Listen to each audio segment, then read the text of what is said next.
বিয়ের ঘোষণা দিলেন চিত্রনায়িকা পরীমণি। তবে এবারের মালা বদলের উপলক্ষ আর্জেন্টিনার জয়। গেল রাতে বিশ্বকাপ আসরের দ্বিতীয় সেমিফাইনালে ইংল্যান্ডের মুখোমুখি হয় মেসিদের দল।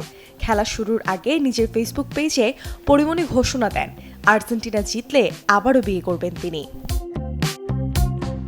90 মিনিটের খেলায় 2-1 গোলে ঠিকই ব্রিটিশদের হারিয়েছে আকাশী নীলরা, আর এতেই বেড়েছে পরীর বিয়ের সম্ভাবনা।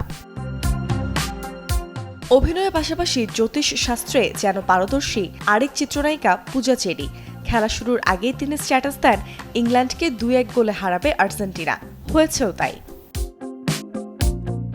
ইংল্যান্ডের সাথে জয়ের পর ফেসবুকে তাৎক্ষণিক প্রতিক্রিয়া জানিয়েছেন দেশের শোবিজ অঙ্গনের তারকারা, যেখানে মেসির স্কেচ ছবির সাথে চঞ্চল চৌধুরী লিখেছেন, আমরা এরকমই, জিততে জানি, হুররে। আর্জেন্টিনা জার্সি গায়ে ছবি পোস্ট করেছেন মেজাবিন চৌধুরী। একই দলের জার্সি পরে ছবি পোস্টে ছোট বোন মালাইকা লিখেছেন, গুড নাইট।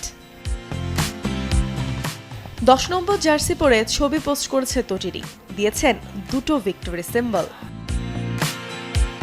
মেসিকে ঘিরে ধরা ইংল্যান্ডের 4 ফুটবলারের ছবি পোস্ট করে অভিনেতা জায়েদ খান লিখেছেন, অভিনন্দন আর্জেন্টিনা, শুভকামনা মেসিদের জন্য, তোমাকে আটকানো যায় না।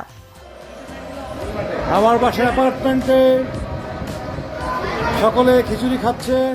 আর্জেন্টিনার জয়ে খিচুড়ি খাইয়েছেন অভিনেতা রওনক হাসান। ভিডিও শেয়ার করে বলেছেন, তিনি ফুটবলকে ভালোবাসেন। আমি যদিও ব্রাজিলিয়ান ফ্যান, তারপরও আর্জেন্টিনার জয়। তোমরা সবাই আবার ব্যাগ গোছাও, স্পেন যাওয়া লাগবে, এমন ক্যাপশনে একটি ভিডিও পোস্ট করেছেন অভিনেতা ইরফান সাজ্জাদ। আরেক অভিনেতা খায়রুল বাশার লাভ আর পতাকা সিম্বলের সাথে মজা করে লিখেছেন, বিদায় আর্জেন্টিনা।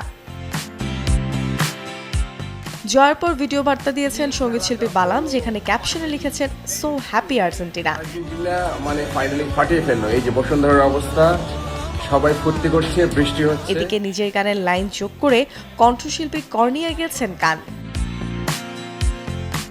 অভিনেতা তসিফ মাহমুদ লিখেছেন, আমরা আর্জেন্টিনা, জয় আমাদের অভ্যাস। আর্জেন্টিনা শত্রুদের মুখে ছাই দিয়ে 2-1 গোলে ইংল্যান্ডকে হারিয়ে ফাইনালে যাওয়ার কথা লিখেছেন চলচ্চিত্র নির্মাতা ছোটকু আহমেদ। মেসির হাসিমাখা জয়ের ছবি পোস্ট করে আর্জেন্টিনাকে অভিনন্দন জানিয়েছেন দীপা খন্দকার, আর তানহা তাসনিয়া লিখেছেন, লাভ ইউ আর্জেন্টিনা। 19 জুলাই বিগত রাত 1টায় অনুষ্ঠিত হবে 2026-এর ফাইনাল, যেখানে আর্জেন্টিনা মুখোমুখি হবে স্পেন। Desk report, channel 24।